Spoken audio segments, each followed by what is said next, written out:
Hello friends, कैसे हैं आप लोग। आई होप कि आप लोग अच्छे होंगे, मस्त होंगे, स्वस्थ होंगे। तो आज फिर बायोलॉजी की क्लास लेकर के आई हूँ मैं। तो आप लोग बताइएगा कैसे हैं, कमेंट करके ज़रूर बताइएगा। तो आज की क्लास हम लोग लेकर के आए हैं बीजाणु जनन, क्योंकि हम लोग कल की क्लास में हम लोगों ने यहाँ तक मतलब द्विखंडन तक मतलब कंप्लीट करके रखा था। और नेक्स्ट हम लोग पढ़ने वाले थे बीजाणु जनन। ठीक है, बीजाणु जनन हम लोग पढ़ने वाले थे। तो आप लोग बताइएगा कमेंट करके कि पढ़ाई आप लोग की कैसे चल रही है, क्या आप लोग को बायोलॉजी की सारी चीज़ें समझ में अच्छी तरीके से आ रही है। आप लोग कमेंट करके ज़रूर बताइएगा। तो हम लोग आज की क्लास में क्या पढ़ने वाले हैं, बीजाणु जनन, स्पोरुलेशन। स्पोरुलेशन, बीजाणु जनन। ठीक है, आज की क्लास में हम लोग ये पढ़ने वाले हैं। तो आइए हम लोग समझते हैं बीजाणु जनन क्या होता है। तो आप लोग को अगर मेरा क्लास अच्छा लगे तो आप लोग प्लीज़ लाइक करते रहिए और अपने दोस्तों के साथ शेयर जरूर करिएगा। चलिए हम लोग क्लास की ओर बढ़ते। तो बीजाणु जनन, देखिए बीजाणु जनन होता क्या है। मतलब होता है क्या, बीजाणु मतलब किसी भी शरीर से क्या होता है बीजाणु जनन, इसी मतलब इसके नाम से ही निकल जाता है कि बीजाणु जनन आखिर होता क्या है। तो बीजाणु जनन किसी के शरीर से बीज निकलना, मतलब किसी के बॉडी से बीज निकलना, उसी को क्या कहते हैं बीजाणु जनन। मतलब इजी सा है, ज़्यादा कुछ है नहीं, आप लोग इसमें समझिए। देखिए क्या कहता है, इस विधि के द्वारा जनन के समय जीवों की कोशिका जीवों की कोशिका में या बाह्य भाग पर एक कोश की पतली भित्ति मतलब आवरण, एक कोश की पतली भित्ति मतलब आवरण युक्त संरचना का निर्माण करती है।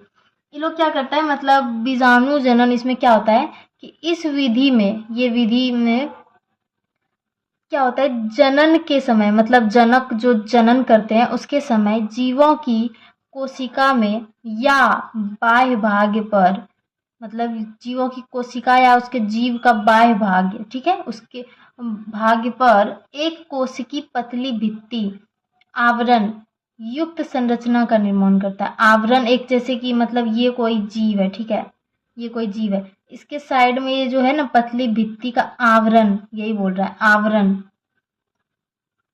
का निर्माण होता है, जिसे क्या कहते हैं बीजाणु कहते हैं। ठीक है, बीजाणु कहते हैं। यह जीवाणु कुछ समय बाद जनक कोशिका, क्या बोल रहा है, यह जीवाणु कुछ समय बाद जनक कोशिका या पौधों से अलग होकर विभिन्न स्थानों पर फैलकर नए जीव का निर्माण करते हैं। इसे क्या कहते हैं, बीजाणु जनन कहते हैं। देखिए ये लोग क्या बोल रहा है, यह जीवाणु कुछ समय बाद क्या करता है, कोशिका या पौधे से अलग होकर विभिन्न स्थानों पर फैलकर क्या करते हैं, नए जीव का निर्माण करते हैं। जैसे कि ये कुछ मतलब ये कोई पेड़ है, ठीक है, ये कोई पेड़ है, ऐसे नॉर्मल सा मैं समझाने के लिए बना दे रही, ये कोई पेड़ है, ठीक है। इस पे क्या हो रहा है कि मतलब कुछ इस पे अटका हुआ है, मान लीजिए। अब इसको खाना पीना मिल रहा है, सब कुछ मिल रहा है, फल है जैसे फल, ठीक है। मतलब हम कुछ समझाने का कोशिश कर रहे हैं, ये इसका उदाहरण ऐसे हो नहीं सकता, मतलब आप लोग को समझ में आ जाए बस मैं समझाने का कोशिश कर रही हूँ। यहाँ पे ये दोनों मतलब चिपका हुआ है, ठीक है। तो इसको खाना पीना मिला, इसका ये खाना पीना मिल के ये मतलब क्या हुआ, वो शरीर से अलग हो गया। अलग होके क्या किया, अलग होके मतलब ये मतलब बीजाणु जनन, इसको क्या होता है, अलग होके मतलब फैल कर नया जीव, मतलब कुछ कोई नए जीव बना लिया, सेम उसी के तरह बना लिया नए जीव, उसी को कहते हैं बीजाणु जनन। मतलब जैसे होता है ना कि मान लीजिए किसी भी जीव से कुछ कोई जीव अगर चिपका हुआ है तो उसको खाना पीना मिल गया, तो वो मतलब क्या होता है, अलग हो जाता है। फिर अलग होने के बाद क्या होता है, वो पूरा फैल जाता है। फैलने के बाद क्या होता है कि वो मतलब नए जीव का क्या करता है, निर्माण कर लेता है। और इसी को जो निर्माण करता है, इसी को ही क्या कहते हैं, बीजाणु जनन कहते हैं। ये जो निर्माण किया ना उसी को कहते हैं बीजाणु जनन, ठीक है। जैसे एग्जाम्पल के तौर पे देखिए तो कैलेमिडोमोनास, क्या हो गया, कैलेमिडोमोनास शैवाल, पेनिसिलियम कवक। तो ये जो है ना कैलेमिडोमोनास, मतलब ये देखिए इस तरह दिखता है, ये देखिए इसका फिगर कुछ इस टाइप का दिखता है। ये क्या करता है, स्पोर मतलब ये बीज, ये बहुत सारे बीज का निर्माण करता है। ठीक है, ये बहुत सारे बीज वगैरह का निर्माण करता है। तो इसी सबको क्या कहते हैं, बीजाणु जनन। समझ में आई आप लोग को चीजें अच्छे से? ओके, अब हम लोग नेक्स्ट पढ़ेंगे। सेकेंड हम लोग का हो गया बीजाणु जनन। थर्ड हम लोग का क्या था बताइए जल्दी से। थर्ड हम लोग का क्या था, मुकुलन। क्या था हम लोग का, मुकुलन। तो मुकुलन अब हम लोग थर्ड हेडिंग लगाइए आप लोग, मुकुलन।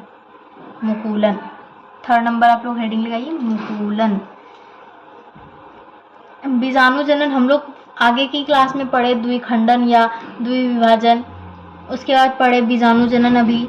उसके बाद नंबर थर्ड हम लोग पढ़ेंगे मुकुलन, बडिंग। बड मतलब मुकुलन। ठीक है, तो देखिए मुकुलन ये क्या होता है, देखिए आइए समझते हैं इसको, मुकुलन को। इस प्रकार का विभाजन इष्ट में होता है। मतलब ये जो मुकुलन है ना, तो इस प्रकार का विभाजन किस में होता है, इष्ट में होता है। ठीक है, इष्ट में पाया जाता है। इस विधि में इष्ट कोशिका में बाह्य भाग पर जनन के समय सूक्ष्म गोलाकार कायी संरचनाएं बनाती है, जिसे मुकुलन कहते हैं। देखिए इसमें क्या होता है कि इस प्रकार का विभाजन किसमें होता है, इष्ट में होता है, इष्ट में पाया जाता है। तो इस विधि में क्या होता है, इष्ट कोशिका में जो बाह्य भाग होता है, इष्ट कोशिका में जो बाह्य भाग होता है, उस पर क्या होता है, जनन के समय सूक्ष्म गोलाकार, मतलब छोटा सा गोलाकार, छोटा सा सूक्ष्म गोलाकार काई संरचनाएं बनती है। मतलब ये जैसे कि मान लीजिए ये इष्ट है, ठीक है, ये ऐसे करके, यहाँ पे हम उदाहरण आप लोग को समझाएं। ठीक है, हम ये नीचे आप लोग को समझाएंगे। ये क्या होता है, इष्ट का मतलब ये इस क्या करता है कि इष्ट का जो कोशिका है वो बाह्य भाग पर जनन के समय सूक्ष्म गोलाकार काई संरचनाएं बनाती है, जिसे क्या कहते हैं, मुकुलन कहते हैं। क्या कहते हैं, मुकुलन। तो यही मुकुलन बड, BUD बड, ठीक है, इस जगह मतलब हमको थोड़ा सा छोटा पड़ गया था, तो यहीं पे लिख दिए, हम इधर नहीं लिखे मुकुलन, यहाँ पे लिखे बड। या इष्ट से अलग होकर अनुकूल समय आने पर एक नए इष्ट में बदल जाते हैं। मतलब क्या होता है कि जैसे यहाँ आप लोग को समझाते हैं, ये क्या है, इष्ट है, हाइड्रा है। ठीक है, ये क्या किया पहले, इसका एक और अगर फिगर बनेगा तो आप लोग को और एक फिगर बना के हम समझा सकते हैं। जैसे ये है ना, ये वाला, ये मान लीजिए सेम इसी तरह। ठीक है, इस जगह क्या होता है कि छोटा सा मतलब गोलाकार सूक्ष्म, मतलब छोटा जैसे ये ऐसे है। ठीक है, ये ऐसे करके बना है, ये आगे जाएगा ऐसे करके बनेगा। आप लोग को बस ऐसे ही समझा रहे हैं। तो यहाँ पे क्या होता है, छोटा सा पहले निकलेगा, फिर धीरे धीरे बढ़ेगा, उसके बाद इस तरह होके, उसके बाद क्या होगा, ये टूट के गिर जाएगा। उसके बाद क्या करेगा, ये अलग नए जीव, ये अपना अलग नए इष्ट बना लेंगे। देखिए यहाँ पे क्या है, एक था पहले, ये एक रहता है पहले। ठीक है, उसमें क्या होता है, सूक्ष्म, इसका मतलब बोले ना कि सूक्ष्म गोलाकार निकलता है कोशिका का, मतलब बाह्य भाग में इष्ट का कोशिका जो है, इष्ट कोशिका जो है, ये इष्ट कोशिका, इसका बाह्य भाग मतलब बाहर वाले भाग, इस जगह क्या होता है, सूक्ष्म गोलाकार, जैसे छोटा सा पहले बना, फिर धीरे धीरे ये बड़ा हुआ, फिर ऐसे हो गया। ठीक है, पहले ये था, उसके बाद ये पहले छोटा सा निकला, फिर ये बड़ा हो गया। उसके बाद क्या होता है कि उसके बाद ये टूट जाता है, ये टूट जाता है। उसके बाद ये दो पार्ट में होता है, मतलब ये अलग हो गया, ये अलग हो गया, ये दोनों मिल, ये टूट करके क्या हो गया, दो नए इष्ट बना लिए। ठीक है, समझ गए आप लोग, इसी को क्या कहते हैं, मुकुलन। ये छोटा वाला जो है, ये बर्ड हो गया, बर्ड। ठीक है, समझ गए आप लोग, मुकुलन अच्छी तरीके से समझ गए। आप लोग क्या करिए, इसको साथ साथ लिखते जाइए, या फिर अगर आप लोग नहीं लिखे हो जो, तो वो स्क्रीनशॉट ले सकते हैं, आप लोग बाद में भी लिख सकते हैं। ठीक है, तो चलिए आगे बढ़ते हैं हम लोग। आप लोग मुकुलन भी अच्छी तरीके से समझ गए होंगे।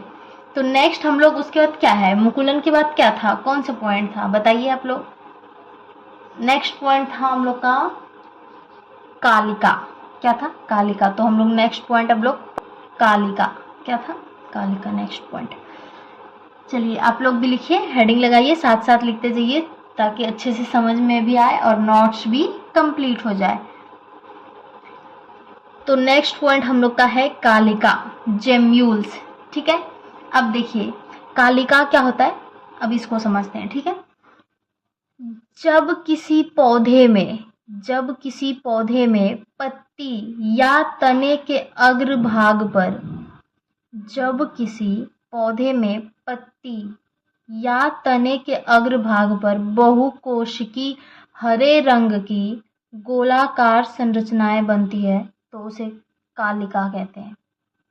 क्या बोल रहा है, देखिए जब कोई पौधा है, क्या बोल रहा है, कोई सा मतलब पौधा है, ठीक है, उसमें क्या बोलता है, पत्ती या तने के अग्रभाग में, पत्ती या तने के अग्रभाग पर बहुकोशिकी हरे रंग की गोलाकार संरचनाएं बनती है तो उसे कलिका कलिका कहते हैं। क्या कहते हैं, कालिका। ठीक है, समझ गए आप लोग। तो इसको उदाहरण देके अभी हम समझाएंगे। ठीक है, उसके बाद देखिए क्या होता है, देखिए समझते हैं कालिका मतलब। और इसमें क्या होता है कि देखिए ये गोलाकार संरचनाएं तो बनाती है तो उसे क्या कहते हैं, कालिका कहते हैं। और और यही कालिका मातृ पौधे से अलग होकर अनुकूल समय आने पर नए पौधे के रूप में बदल जाता है। तो एग्जाम्पल दिया है फ्लूनेरिया, फ्लूनेरिया पौधे में। देखिए इसमें क्या होता है, जैसे कि आप लोग को समझा दें, ये कोई पेड़ है, ठीक है, ये कोई पेड़ है, ये पत्ती है, इसका क्या बोला है, पत्ती का कहाँ पे बोला है, अग्रभाग पर। ये जैसे अग्रभाग हुआ यहाँ पे कहीं भी हो सकता है। पत्ती का अग्रभाग पर क्या होता है, बहुकोशिकी हरे रंग की गोलाकार, मतलब पत्ती तो हरी होती है, आप लोग को तो पता है, हरे रंग की गोलाकार संरचनाएं बनाती है। ये गोलाकार संरचनाएं बनाती है तो उसे क्या कहते हैं, ये कलिका हो गया। ठीक है, ठीक है, इसको क्या कहते हैं, कलिका। और यही कलिका मातृ पौधे से अलग होकर, फिर यही कलिका क्या होता है, इस पौधे से, इससे अलग होकर अनुकूल समय आने पर नए पौधे के रूप में बदल जाता है। फिर यही कलिका क्या होता है, अनुकूल समय आने पर ये नए पौधे बन जाते हैं। समझ गए, बस इतना सा ही है और कुछ भी नहीं है इसमें। ठीक है, ये नए पौधे बन गए और ये तो पौधा है ही। ठीक है, समझ गए आप लोग ये क्या कहना चाह रहा है, बस इतना सा ही बोल रहा है, बस इतना सा ही, बस यहाँ पे आप लोग को दिख रहा है कि इतना बड़ा है लेकिन ऐसा कुछ भी नहीं है, बस इतना सा ही जो समझा है। ये एक पौधा है, इसका क्या बोलते हैं, अग्रभाग पे एक मतलब गोलाकार संरचनाएं बना है। ठीक है, इसमें इसको क्या कहते हैं, कलिका कहते हैं। फिर यही अनुकूल समय आने के बाद ये मतलब क्या होता है, मातृ पौधे से अलग हो जाता है और अलग होने के बाद क्या होता है, ये नए रूप में हो जाता है, नए पौधे बना लेते हैं। तो वही है, बस सिंपल। समझ में आ गया आप लोग को। अब नेक्स्ट हम लोग पढ़ेंगे खंडी भवन। क्या पढ़ेंगे, खंडी भवन। फ्रगमेंटेशन, क्या है ये, फ्रगमेंटेशन, खंडी भवन। अब देखिए इसमें क्या होता है, अब इसको समझते हैं, खंडी भवन आखिर होता क्या है। यहाँ पे तो दिख रहा है इतना बड़ा, आखिर ये क्या होता है। तो इसको पढ़ते हैं, सारा समझ में आ जाएगा। पहले पढ़िए तो इसको, ऐसा थोड़ी है कि समझ में नहीं आएगा, सब समझ में आ जाएगा। पढ़ते जाइए बस तन मन धन से, बाकी बात सब कुछ समझ में आ जाएगा खुद ब खुद। ठीक है, देखिए क्या होता है इसमें। इस विधि में बहुकोशिकी जनक, इस विधि में बहुकोशिकी जनक जंतु का शरीर, जनक जंतु का शरीर दो या दो से अधिक खंडों में क्या होता है, स्वतः टूट जाता है। अरे यार क्या आ गया, क्या होता है कि ये इस विधि में बहुकोशिकी जनक जंतु का शरीर दो या दो से अधिक खंडों में स्वतः टूट जाता है और प्रत्येक खंड अनुकूल समय आने पर एक नए पौधे या जीव में बदल जाता है। तो एग्जाम्पल के तौर पे क्या हो गया, स्पाइरोगायरा हो गया शैवाल, स्पाइरोगायरा शैवाल, यूलोथिक्स शैवाल, ऐसा कुछ इसका नाम है। थोड़ा सा ये है हटके, बस हो जाएगा, पढ़ते रहिएगा तो याद हो जाएगा आप लोग को आराम से। देखिए इसमें क्या बोलता है, इस विधि में बहुकोशिकी जनक जंतु का शरीर 2 या 2 से अधिक खंडों में स्वतः टूट जाता है। क्या बोलता है, मतलब इस विधि में क्या होता है, बहुकोशिकी जनक जंतु का शरीर 2 या 2 से अधिक खंडों में स्वतः खुद ब खुद ये टूट जाता है, और प्रत्येक खंड क्या करता है, अनुकूल समय आने पर एक नए पौधे का या जीव में बदल जाता है। तो स्पाइरोगाइरा शैवाल ये क्या करता है, सेम यही खंडी भवन करता है। मत समझ गए आप लोग, चीज़ें आप लोग को समझ में आ रही है अच्छे से? कमेंट करिएगा कि यस समझ में आ रही है मैम, ठीक है, हमें भी थोड़ा अच्छा लगेगा आप लोग को अगर समझ में आ रही है तो, ठीक है। और जहाँ कहीं भी प्रॉब्लम हो तो आप लोग प्लीज़ कमेंट करिएगा, मैं फिर से उसे समझाऊंगी। लेकिन ऐसा नहीं कि मैं नहीं समझाऊंगी, उसको फिर से कोशिश करूंगी कि अच्छे से अच्छे तरीके से समझाऊं। मैं हमेशा ट्राई करती हूँ कि आप लोग को अच्छे से अच्छे मैं आप लोग को समझा सकूँ, चीज़ें आप लोग को अच्छे से अच्छे पढ़ा सकूँ, ताकि आप लोग को भी समझ में आए, रटना नहीं पड़े एग्ज़ाम में। अच्छे से आप लोग समझा हुआ चीज़ क्या होता है कि रटा नहीं जाता, एक बार समझ लेता है ना, खुद ब खुद वो चीज़ को सेंटेंस बना के लिख लीजिएगा एग्ज़ाम में, बस उसी में आप लोग को अच्छे मार्क्स मिल जाएंगे। अगर बुक से कहीं से रटिएगा तो वो क्या होता है, कन्फ्यूज़न हो जाएगा, बस भूल जाइएगा, पता ही नहीं चलेगा कहाँ कहाँ क्या लिख के आ गए, पता ही नहीं चलेगा, ठीक है। इसीलिए अच्छी तरीके से आप लोग समझिए कि ये क्या चीज़ है।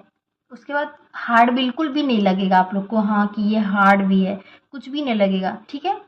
नेक्स्ट हम लोग पढ़ेंगे पुनरुद्ध भवन, रीजेनरेशन, ठीक है। देखिए आइए इसको अब समझते हैं हम लोग। इसमें क्या बोलता है, यदि इन जीवों का शरीर कई टुकड़ों में विभाजित कर दिया जाए और वे प्रत्येक टुकड़े जिसमें केंद्रक का अंश उपस्थित होता है। देखिए क्या बोलता है, यदि इन जीवों का शरीर कई टुकड़ों में विभाजित कर दिया जाए और वे प्रत्येक टुकड़े जिसमें केंद्रक का अंश उपस्थित होता है, वे टुकड़े पुनः विभाजन द्वारा पूर्ण शरीर का निर्माण कर सकते हैं। इसी प्रक्रिया को क्या कहते हैं, पुनरुद्ध भवन।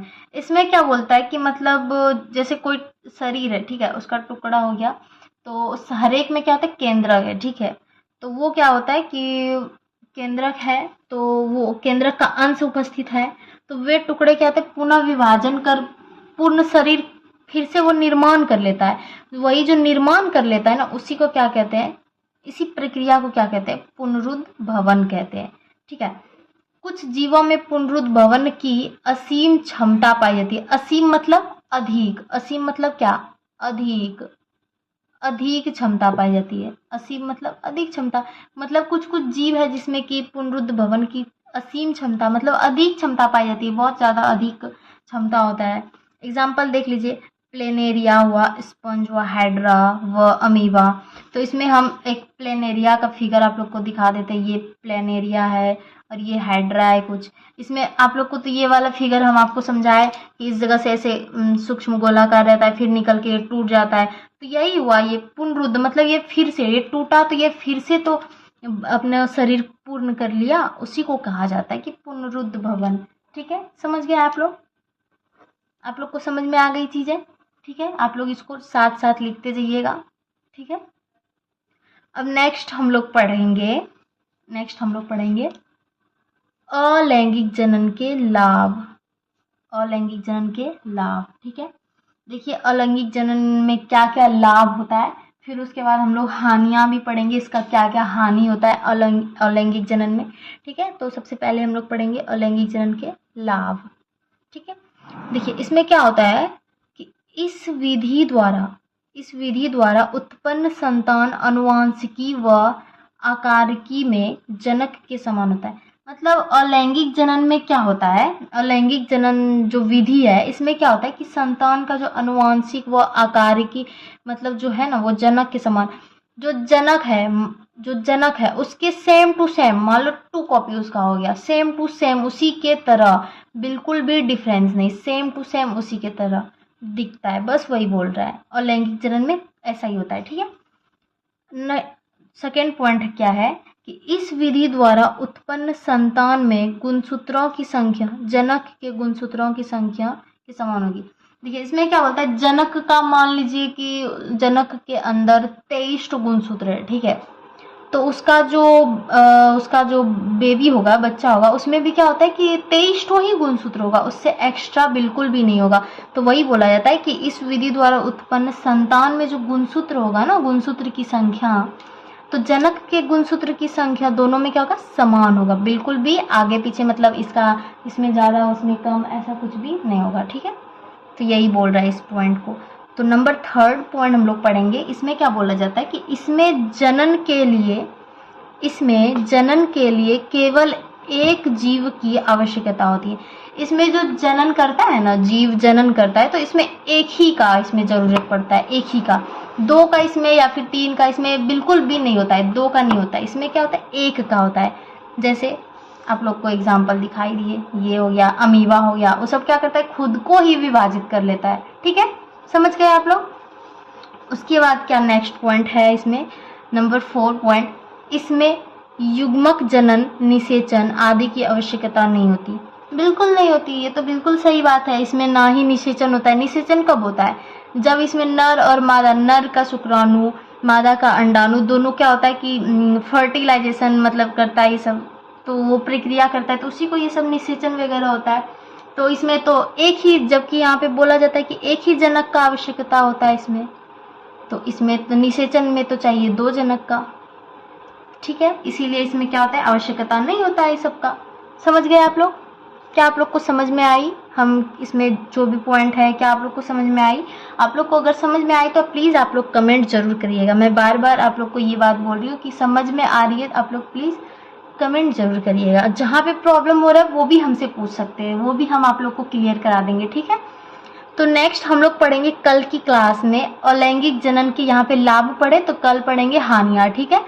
आज का क्लास बस इतना ही, आप लोग इतना ही कंप्लीट, थोड़ा थोड़ा ही कंप्लीट करते जाइए, क्योंकि एक ही दिन में ज़्यादा पढ़ने के बाद लगेगा कि कितना सारा पढ़ा रहा है, कितना सारा लंबा क्लास है। तो धीरे धीरे करके हम लोग थोड़ा थोड़ा करके पढ़ते जाएंगे और चीज़ें अच्छे तरीके से समझ में आती जाएगी, ठीक है। तो आज की क्लास यहीं तक, तब तक के लिए बाय बाय, टेक केयर। आप लोग अच्छे से इसी तरह पढ़ते रहिए, मेहनत करते रहिए, सबके बहुत अच्छे मार्क्स आएंगे, ठीक है। Bye bye.